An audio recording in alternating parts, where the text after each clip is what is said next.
Religious problems and hatreds in the 21st century, different religions or beliefs in our world are gifted by God. Anyone who hates another religion is also against his own religion and God. Many things can be imposed by force, but not religion and love. Religion and love stem from the energy of God, our beloved soul. Religions or beliefs are the senses, while God is the main architect and genius of our life, world and nature. Hegel says that the prayers or worships of those who pray or worship do not affect God, but to those who pray or worship. Why is this? Because, by the very fact that God has forgiven or created human, the world, life, and nature, He has secured a high divine or prophetic audience. I invite you to listen and read my authorial text. The appearance of the Prophet or Prophet Muhammad, A.S., and his communications with the author. During 2009, the Prophet Muhammad, A.S., appeared to me twice, where we communicated together through various forms. Even in this case, I am grateful and thankful to God for this rare opportunity of my communication in the dream and in other forms with the Prophet. Everything is possible in this life and in this world for the man who believes, lives and dwells in God, and God lives, believes and dwells in him. Therefore, according to the Prophet Muhammad, A.S., no one in this world has been given or bestowed more than morality, hope, patience, soul and faith. I will add in the following, based on what I was fortunate to see and communicate in the dream and other forms through the soul and the third eye with the Prophet, respectively with the Prophet Muhammad, A.S. I am very convinced that he, the delegate of God, has been very just and very humane not only to his Muslim people and religion, but also to other people and population, be they Christians, Jews and so on. This essence has been his light, divinity and greatness. Therefore, if indeed in the world and our 21st century time, there is humanism and global and universal justice, I am of the opinion that this Nobel Prize should be awarded to the sick children of every religion in Africa, within the material value of that amount, in proportionately and equally for all. Every missionary, clergyman or theologian in the world, of whatever religion or belief, should take into account and into consideration in high regard what is meant by respect, devotion, faith, love, justice, and world humanity for all without distinction of nation, ethnicity, race, religion, language, color and gender.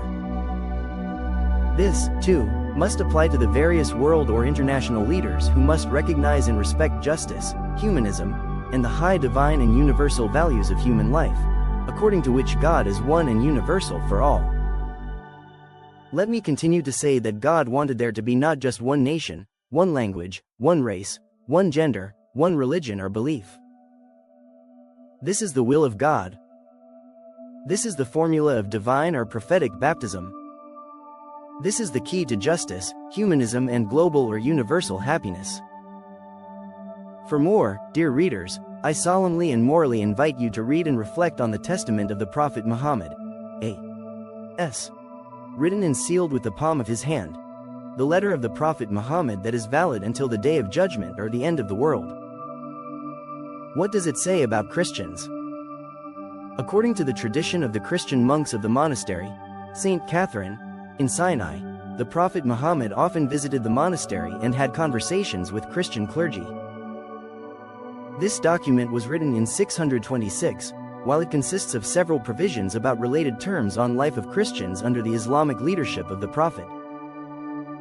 Sultan Selim I sent the original letter to Istanbul in 1517, where it is still preserved in the museum, top copy, and at the request of the monks, a copy was made and placed in the monastery. The content of the letter is as follows. This is from the Prophet Muhammad, Ibn Abdullah, as the testament to those who are Christians whether near or far. We strongly stand by them. Indeed, I, my servants, helpers and followers, will protect them, because Christians are my citizens, and by Allah, I will oppose anything that disturbs their comfort. Violence must not be used against them. Their judges must not be fired. Even monks are not allowed to be expelled from their monasteries. No one should harm them, or take something from them and send it to a Muslim. If someone takes anything from them, then he is considered to have violated the will of God and has shown disobedience to his prophet. Truly they are my allies and have my defense against what they hate. No one dares to force them to travel or go to war. Muslims must fight for them.